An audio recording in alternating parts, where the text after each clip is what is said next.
नमस्कार बिहार के लाला, कैसे हो आप सभी। आप सभी को इस पावन पर्व की ढेर सारी शुभकामनाएं बच्चों।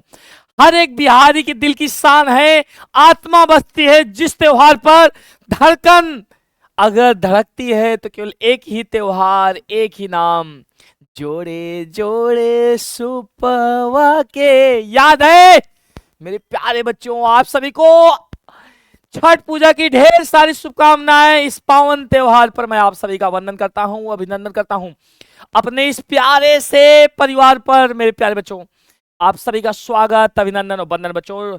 हमारे पूरे विद्याकुल परिवार की तरफ से ढेर सारी शुभकामनाएं छठ पूजा की। बच्चों कहते हैं कि यूं धरा में बैठे बैठे क्या आसमान देखता है, खोल अपने पंखों को जमाना उड़ान देखता है। बच्चों ऐसे ऐतिहासिक पर्व रहेंगे, अगर कोई ऐतिहासिक पृष्ठभूमि रहेगी तो मैं निबंध लिखना अवश्य आपको सिखाऊंगा। जैसे अभी आपको पता चला कि इसके पहले आपने दीपावली पर निबंध लिखना सीखा था, आज बच्चों इस पावन पर्व पर मैं सिखाता हूं कि छठ पूजा पर निबंध लिखना सीखें। मेरे प्यारे बच्चों, विद्याकुल चैनल पर यदि आप आए होंगे तो एक बार चैनल को सब्सक्राइब अवश्य कर लेना। आइए चलते हैं बच्चों। बच्चों किसी भी निबंध को लिखने के पहले सबसे पहले उसकी भूमिका तैयार की जाती है। बिना भूमिका तैयार किए नंबर नहीं मिलने वाला। तो आइए बच्चों मुस्कुराइए। आप सभी को बहुत बहुत बधाई। और जिस प्रकार छठ माई की पूजा होती है, आप सभी बिहार के बच्चों, आपकी माई को मैं प्रणाम करता हूं। चलिए बच्चों आइए। तो मेरे प्यारे बच्चों, अगर मैं बात करूं छठ पूजा, तो सबसे पहले आपको, जैसे आप छठ पूजा पर निबंध लिखना चाहते हैं तो आप एक रूपरेखा बनाएं। क्या बनाएं बच्चों? आप एक रूपरेखा बनाइए। तो रूपरेखा आपको बनाना है। किसी भी निबंध को लिखने के पहले सर्वप्रथम जिस विषय पर आप लिख रहे हैं उसको आप बीचों बीच हेडिंग बनाइए। और रूपरेखा आप क्या क्या बताना चाहते हैं, सबसे पहले किसी भी निबंध को लिखते समय आपको याद रखना होगा कि आप उसकी प्रस्तावना को जरूर लिखें। तो सबसे पहले आप उसकी प्रस्तावना लिखिए और फिर छठ पूजा का अर्थ और उत्पत्ति। बच्चों अगर आप बेरोजगारी पर भी निबंध लिख रहे हो तो आप बेरोजगारी का अर्थ बताइए। और सुनेगा छठ पूजा से जुड़ी कुछ पौराणिक मान्यताएं एवं कथाएं बताइए। छठ पूजा का आयोजन एवं अनुष्ठानिक विधियां बताइए, क्या होता है। छठ पूजा पर्व की प्रमुख विशेषताएं, सामाजिक और सांस्कृतिक महत्व, छठ पूजा में पर्यावरण और स्वच्छता का संदेश कैसे दे सकते हैं, और आधुनिक युग में छठ पर्व की प्रसंगिता। और सुनिए बच्चों, लास्ट में आपकी, जब भी आप मेरे प्यारे बच्चों निबंध लिखेंगे तो पहली जो आपकी हेडिंग बनेगी वह प्रस्तावना ही बनेगी। इस बात का विशेष तौर पर ध्यान देंगे। और लास्ट में उपसंहार डालना ना भूले बच्चों, इस बात का आप विशेष तौर, लास्ट में उपसंहार डालना आवश्यक है मेरे प्यारे बच्चों, आप इस बात का विशेष तौर पर ध्यान देंगे।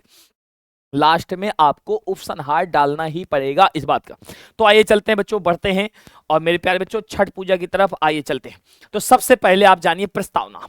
बच्चों प्रस्तावना में कौन सी बात लिखते हैं, तो सबसे पहले आप लिखिए कि भारत विविधताओं का देश है, जहां हर त्योहार समाज में एकता, श्रद्धा, प्रगति के प्रति आभार का भाव प्रकट करता है। बच्चों भारत त्योहार को देश है और बिहार पे तो आप जान लीजिए छठ का अलग जलवा है, अलग ही महत्व है बच्चों। इन्हीं में से एक प्रमुख पर्व छठ पूजा है, जो सूर्यदेव और माता षष्ठी की उपासना का एक महान पर्व है। बच्चों इसमें उगते हुए सूर्य को अर्घ्य दिया जाता है, याद है कि नहीं बच्चों। यह पर्व विशेष रूप से बिहार, उत्तर प्रदेश, झारखंड और नेपाल के तराई क्षेत्रों में अत्यंत श्रद्धा और भक्ति के साथ मनाया जाता है। बच्चों समझ लीजिए, लोग बाहर कमाते हैं बंबई, गुजरात, लेकिन दीपावली पे नहीं आएंगे बच्चों बिहार पे लोग घर, लेकिन छठ पूजा पे जैसे भी करके मारामारी करके आप घर पहुंच जाते बच्चों। ये इमोशनल है, इमोशन है बच्चों, एक प्रकार का त्योहार नहीं बच्चों, ये दिल से जुड़ा है बच्चों। छठ पूजा का अर्थ और उत्पत्ति अगली हेडिंग बनाएंगे। तो बच्चों आपने पहली हेडिंग, आपको किसी भी निबंध को लिखते समय आपको पहली हेडिंग यही बनाना है, प्रस्तावना। आप इस बात को विशेष तौर पर ध्यान दें। दूसरा उसका अर्थ और महत्व बताना है बच्चों। छठ शब्द संस्कृत के षष्ठी से बना है, जिसका अर्थ है छठा दिन। जिसका अर्थ क्या है बच्चों? छठा दिन। यह पर्व कार्तिक मास के शुक्ल पक्ष की षष्ठी तिथि को मनाया जाता है। माना जाता है कि यह पर्व सूर्य उपासना की सबसे प्राचीन परंपराओं में से एक है। वैदिक काल से ही सूर्य को जीवन, स्वास्थ्य और ऊर्जा का स्रोत माना गया है और छठ पर्व उसी भावना की अभिव्यक्ति है बच्चों। सच में लोग जब बीमार हो जाते हैं कह देते हैं कि भाई सूर्य से ले आ, विटामिन डी की कमी हो गई है तेरे अंदर। बच्चों उगते सूरज को सब कोई सलाम करता है, लेकिन ये त्योहार है अस्त होते हुए भी सूर्य को सलाम किया जाता है बच्चों इसमें। अब ये त्योहार है बच्चों, बच्चों ये भावात्मक रूप से मेरी भावना से निकला है। तो हिंदू मुस्लिम सिख ईसाई हम चारों भाई भाई, तो बच्चों नमस्कार करते हैं उगते हुए सूर्य को, बच्चों अर्घ्य देते हैं, मजा आता है बच्चों। तो आप ये जान लीजिएगा कि सूर्य हमारे जीवन का प्रतीक है, सूर्य चमकेगा जीवन भी महकेगा बच्चों। तो आइए बच्चों आगे देखें, तीसरी हेडिंग आप लोग बनाएंगे लिखने के लिए, छठ पूजा से जुड़ी पौराणिक मान्यताएं। छठ पूजा से जुड़ी कई पौराणिक कथाएं प्रचलित हैं। आप बिहार पे हैं, आप देखेंगे कई प्रकार की कहानियां सुनाई जाएंगी आपको। कहा जाता है कि जब पांडवों का राज्य छिन गया तब द्रौपदी ने अपने पति के समृद्धि और सुख शांति के लिए छठ माता की आराधना की थी। एक अन्य कथा के अनुसार भगवान राम और माता सीता ने अयोध्या लौटने के बाद सूर्यदेव की उपासना कर छठ पर्व मनाया था। इस प्रकार यह पर्व सत्य, तप, शुद्धता और आस्था का प्रतीक है। यानी द्रौपदी ने भी छठ मनाया और माता सीता जी ने भी छठ मनाया। सोचो, अपने पति की सुख समृद्धि उपासना के लिए यह त्योहार रखा बच्चों। पूजा का आयोजन एवं अनुष्ठान विधि ये जरूर लिखिए भैया। और आप सबको पता होगा, पहला दिन नहाए खाए, इस दिन नहाया खाया जाता है। कैसे? इस दिन भक्त पवित्र स्नान कर सात्विक भोजन ग्रहण करते हैं, दाल है, लौकी वाला सात्विक भोजन, आप देखें ना भैया। दूसरा दिन बच्चों, पहले दिन पे दूसरा दिन खरना, इस दिन पूरा उपवास रखा जाता है और संध्या के समय गुड़ चावल का प्रसाद बनाया जाता है।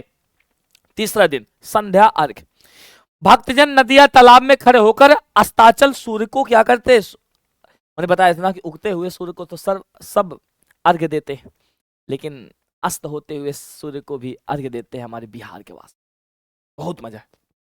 आइए चौथा दिन प्रातः अर्घ्य, चौथे दिन ये सुबह सुबह जाकर, बिल्कुल मतलब ठंड पड़ती है, अंतिम दिन उगते सूर्य को अर्घ्य दिया जाता है और व्रत का समापन किया जाता है। इन 4 दिनों में व्रतधारी शुद्धता, संयम और भक्ति का अद्भुत उदाहरण प्रस्तुत करते हैं बच्चों। छठ पर्व की प्रमुख विशेषताएं। इस पर्व की सबसे बड़ी विशेषता यह है कि इसमें कोई मूर्ति पूजा नहीं होती, बल्कि प्रकृति और सूर्य की प्रत्यक्ष उपासना की जाती है। सोचिए, ये एक ऐसा त्योहार जिसको हर एक गरीब अमीर सब एक भाईचारा के रूप में मनाते हैं बच्चों। कहा जाता है कि जब महिलाएं सूपा लिए खड़ी होती हैं तो कोई भी दूध का अर्घ्य दे सकता है, वो आशीर्वाद रूप में स्वीकार करती हैं। महिलाएं व्रत रखती हैं, परंतु परिवार और समाज के सभी लोग उनकी सहायता में जुटे रहते हैं। सफाई, सादगी, सामूहिकता, पारिवारिक एकता इस पर्व की आत्मा है यार, बिहार की जान है छठ पर्व। तो बच्चों मैंने सोचा ना कि जब आखिरकार जान ही है यह पर्व, तो क्यों ना इस पर एक निबंध लिखवा दूं। और बहुत बार परीक्षा में पूछा गया है कि छठ पूजा पर निबंध लिखें, तो बच्चों को कई मानसिक तनाव होते हैं, टेंशन होते हैं कि कौन सी हेडिंग बनाएं, क्या करें, कैसे करें। तो इसके लिए मैं तैयार हूं बच्चों। कोई भी त्योहार आएगा, अभी होली आएगा, तो होली की पहले मैं एक निबंध और लाऊंगा होली पर निबंध लिखने के लिए, और बहुत मजा आएगा बच्चों। आइए देखिए, अगली हेडिंग बनानी है बच्चों, सामाजिक और सांस्कृतिक महत्व। छठ पूजा समाज में समानता, सहयोग और एकता का संदेश देती है। कभी कभी घर में बालक नहीं आए होते हैं तो अगल बगल वाले, जानते हो, डलिया वलिया ले जाते हैं। इस दिन जाति पात ऊंच नीच का कोई भेदभाव नहीं रहता, सब एक घाट पे रहते हैं, सब एक घाट पे सूर्य भगवान को अर्घ्य देते हैं। सभी लोग एक ही घाट पर एक साथ सूर्य को अर्घ्य देते हैं। यह पर्व भारतीय संस्कृति के उस दर्शन को जीवित रखता है जिसमें मनुष्य और प्रकृति दोनों एक दूसरे के पूरक होते हैं। मनुष्य है तो प्रकृति है, प्रकृति है तो मनुष्य है। छठ पूजा में पर्यावरण और स्वच्छता का संदेश। छठ पूजा का एक गहरा पर्यावरणीय महत्व भी है। इस पर्व के दौरान लोग नदी, तालाब और घाटों की सफाई करते हैं क्योंकि वहीं पूजा होगी, जिससे जल संरक्षण, स्वच्छता की भावना प्रबल होती है। मिट्टी के दीपक, बांस की टोकरी और प्राकृतिक प्रसाद इस त्योहार का पर्यावरण हितैषी बनाते हैं बच्चों। क्या त्योहार है बच्चों, ऊख आता है और सोचो डलिया है, मतलब पूरा बिल्कुल गांव वाला माहौल यार, वाह मजा आ जाता है यार। और सुनिएगा, आधुनिक युग में छठ पर्व की प्रासंगिकता। आज के यांत्रिक और प्रदूषित युग में छठ पूजा लोगों को प्राकृतिक जीवन शैली को लौटने की प्रेरणा देती है। यह पर्व हमें यह सिखाता है कि भक्ति का असली अर्थ बाहरी प्रदर्शन नहीं बल्कि आंतरिक पवित्रता और निस्वार्थ भाव है।